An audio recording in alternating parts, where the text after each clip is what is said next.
जय हिंद, जय भारत।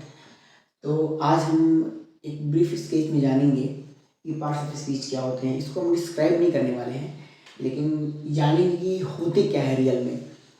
तो सबसे पहले पार्ट्स ऑफ स्पीच को देखेंगे। देखो, यहाँ पे ये जो है, ये बीच में क्या है, आपका प्रीपोजिशन है ना, प्रीपोजिशन है।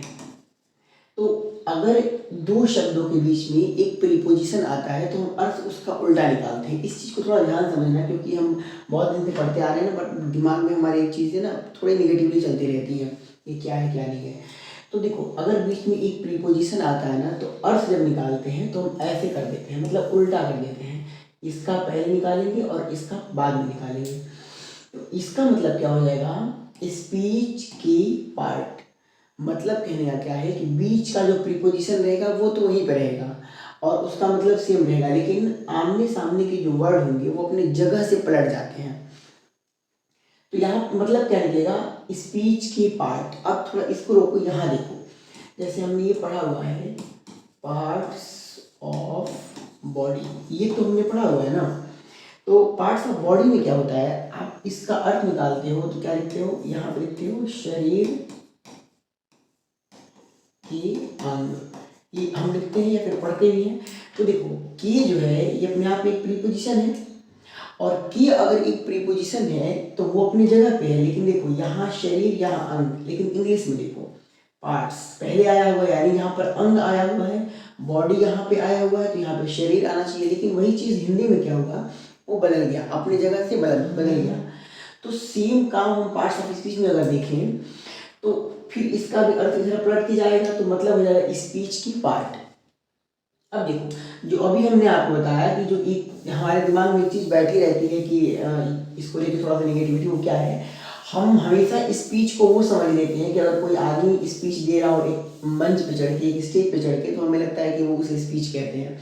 Doesn't matter. स्पीच रियल में होती क्या है ना, देखो यहाँ देखो, स्पीच जो होती है वो रियल में एक सेंटेंस होती है। जैसे हम आपसे बात कर रहे हैं ना, हम अगर आपसे बात कर रहे हैं तो भी हम एक स्पीच दे रहे हैं, है ना। लेकिन हम लास्टली आपको बताएंगे कि स्पीच और सेंटेंस में माइन्यूट डिफरेंस जो होते हैं वो क्या होते हैं। तो स्पीच का मतलब सेंटेंस होता है और सेंटेंस का मतलब स्पीच होता है। अब इस सेंटेंस की जो यूनिट होती है, मतलब इकाई, कम से कम और अधिक से अधिक जो चीज़ें होती हैं, एक मानक स्टैंडर्ड, उसे इकाई कहते हैं। तो सेंटेंस मिनिमम जो होगा, सेंटेंस मिनिमम होगा तो वो कितने का हो जाएगा, 2 वर्ड का। जैसे आपने देखा होगा आई गो, यू गो, ऐसे करके छोटे छोटे सेंटेंस जो होते हैं। तो सेंटेंस में कम से कम 2 वर्ड और लास्टली आपका क्या होगा, एक फुल स्टॉप होगा, है ना। लेकिन वही सेंटेंस का जो एक और यूनिट है, जो मैक्सिमाइज अगर कर दिया जाए तो इसका कोई लिमिट नहीं है कि कहाँ तक जाएगा। जैसे आपने लिखा आई गो, अब इसको आप मैक्सिमाइज करते चले जाओ। I go to market, 4 word हो गए। I go to market with my friend, 6 word हो गए। I go to market with my friend to buy vegetables, ये 8 वर्ड हो गए। I go to market to buy vegetable with my friends to eat, खाने के लिए। तो ऐसे करते जाओगे ना तो सेंटेंस स्ट्रेच होते चले जाते हैं, इनहेंस होते चले जाते हैं, बढ़ते चले जाते हैं। तो यहाँ पे हम ये क्लैरिफाई नहीं कर पाते हैं ना कि मतलब ये कितने वर्ड के हैं। तो इनको हम डायरेक्टली मान लेते हैं कि इनफाइनाइट है, हम जहाँ तक लेकर के चले जाए वो चले जा सकते हैं ना। तो अब देखो, स्पीच का मतलब सेंटेंस और सेंटेंस का मतलब स्पीच। स्पीच या सेंटेंस मिनिमम 2 वर्ड्स के होंगे, अधिक होंगे तो कितने हो सकते हैं वो हम क्लैरिफिकेशन उसका नहीं कर सकते हैं ना। अब देखो, जो हमने अब तक ये पढ़ा हुआ है कि जो पार्ट्स ऑफ स्पीच होते हैं वो ये 9 होते हैं, noun, pronoun, adjective, verb, adverb, preposition, conjunction, interjection और आर्टिकल। इसको थोड़ा ध्यान रखना, कंजंक्शन पढ़ते हैं इसको, कंजक्शन नहीं पढ़ते, कंजंक्शन पढ़ते हैं ना। अब देखो, अगर देखा जाए तो parts of speech, parts of body का मतलब क्या होता है कि हमारी एक पूरी पूरी बॉडी है और अलग अलग, जैसे ये हाथ है, ये इसका एक पार्ट है, बॉडी का एक पार्ट है। ये अगर मान लो बाल है तो ये हमारी बॉडी का एक क्या है, पार्ट है। उसी तरह अगर मान लो हमने लिख दिया, जैसे मान लो हमने लिख दिया I am going to school, है ना। सिंपली अगर मैंने ऐसा एक सेंटेंस लिख दिया तो अब देखो, यहाँ से लेके अभी हमने बताया कि कम से कम 2 वर्ड होंगे, अधिक से अधिक कितने भी हो सकते हैं। तो ये अधिक से अधिक और मिनिमम 2 के बीच भी तो हो सकते हैं ना, 4, 5, 6, 7, 8, 9, 10 कितने वर्ड भी हो सकते हैं। तो ये क्या है, हम सिंपली कहेंगे इसे क्या है कि ये एक सेंटेंस है, ठीक है। अगर किसी ने कह दिया कि ये स्पीच है तो ये गलत नहीं है ना। अब देखो, अब इसको, इस वर्ड को देखो, ये पूरा का पूरा स्पीच है, टोटल मिला के क्या है, स्पीच है।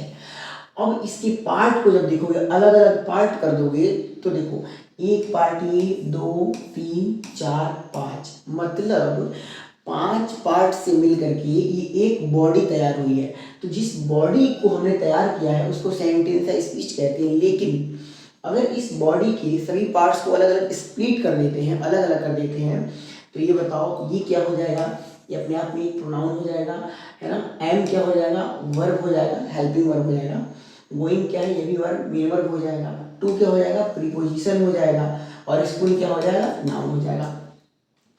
तो अब अगर आप चेक करोगे तो देखो यहाँ है pronoun, pronoun, verb, verb, noun, preposition, ये कहाँ से आते हैं, देखो इन्हीं के बीच से तो आ रहे हैं ना।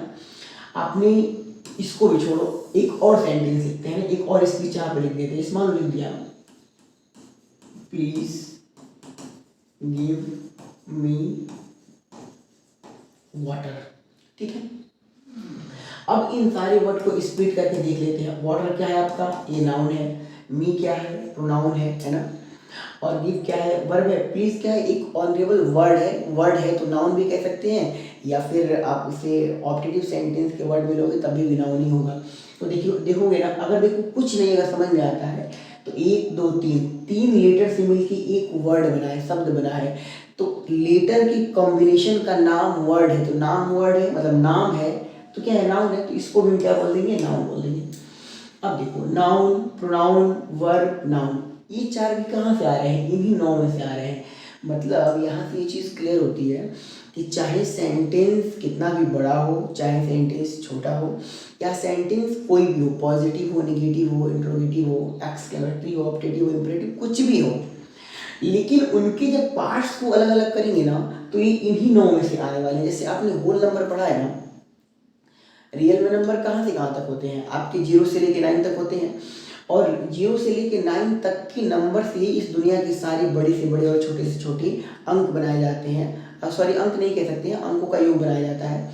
जैसे आप 1 लाख में लिखोगे या 1,10,000 लिखोगे तो 0 से लेके 9 तक के अक्षर, लेटर ही तो उसमें शामिल होंगे ना, डिजिट शामिल होंगे। उसी तरह से आप कितना भी बड़ा सेंटेंस लिख लो या छोटा सेंटेंस लिख लो, इनके बीच आने वाले जो वर्ड्स होंगे वो इन्हीं नौ में से होंगे, है ना। यानी होल बॉडी जो आपने तैयार कर दिया, जिसे सेंटेंस कह लिया, वो एक स्पीच हो गया। और उस बॉडी के पार्ट्स को अलग अलग कर देंगे तो क्या हो जाएगा, पार्ट्स ऑफ बॉडी। लेकिन यहाँ पर उसका नाम सेंटेंस है तो पार्ट्स ऑफ सेंटेंस हो गया। अगर आपसे किसी ने कह दिया, कि पार्ट्स ऑफ स्पीच को पार्ट्स ऑफ सेंटेंस कह सकते हैं, तो 100% कह सकते हैं, इसमें कोई टेंशन की बात नहीं है। अब जरा देखो, लास्टली हम आपको बताते हैं कि अगर यहाँ देखा जाए कि सेंटेंस और स्पीच में मेनली क्या अंतर है, तो देखो हम बताते हैं सेंटेंस और स्पीच में क्या अंतर होता है। जैसे मान लो हमने कह दिया, अभी हम आपको बता रहे हैं कि यहाँ हम लिख रहे हैं आई एम, है ना, टीचिंग यू, है ना, आई एम टीचिंग यू। तो मैंने ये बात जो आपसे बोला, ये मैंने पहले सोचा नहीं था, या अभी अगर हम आपको पढ़ा रहे हैं तो हमने कुछ सोच के नहीं पढ़ाया है कि हम पहले से सोच के रखे हैं, एक प्री प्लान करके रखे हुए हैं और मुझे यही बोलना है। जैसे हम अगर आपसे बात कर रहे हैं तो ऑन स्पॉट जिस तरीके का रिक्वायरमेंट है उस तरीके की बात हम बोलते चले जा रहे हैं। ऐसे झटके से आपने पूछा कि सर आपका नाम क्या है, मैंने कह दिया मेरा नाम क्या है, लड्डू है, चाहे कुछ भी है। तो हमने ये बात पहले सोच के नहीं रखा था। तो ऑन स्पॉट जो चीज़ें बोली जाती हैं उसे हम सेंटेंस में काउंट करते हैं, है ना। लेकिन मान लो अगर हमने यहीं पर अगर लिख दिया होता गांधी जी, है ना, वॉज बॉर्न, है ना, ऑन 2 अक्टूबर। अब देखो, सबसे पहली बात, Gandhi ji was born on 2 अक्टूबर का मतलब है कि ये बात कहीं ना कहीं पहले से ही प्रेस्क्राइब्ड है।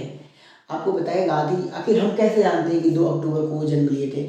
ये हम ऐसे जानते हैं कि ये बात कई बार हमारे दिमाग में चली हुई है, हमने बुक से पढ़ा हुआ है, हमने सुना हुआ है, हमारे बड़ों ने हमको बताया हुआ है। तो अब इस बात को अगर देखा जाए तो अभी तक तो सेंटेंस है, लेकिन मान लो ये बात किसी ने कहा है ना, पहले कहा है, उसी की बात को सुन के हम कह रहे हैं, तो इस चीज को हम स्पीच में आराम से ले सकते हैं। देखो, अब हम आते हैं आपकी उस इल्यूजन पे जो आपके दिमाग में चल रहा है कि जो लोग खड़े होकर के भाषण देते हैं, हम कहते हैं वो स्पीच दे रहा है।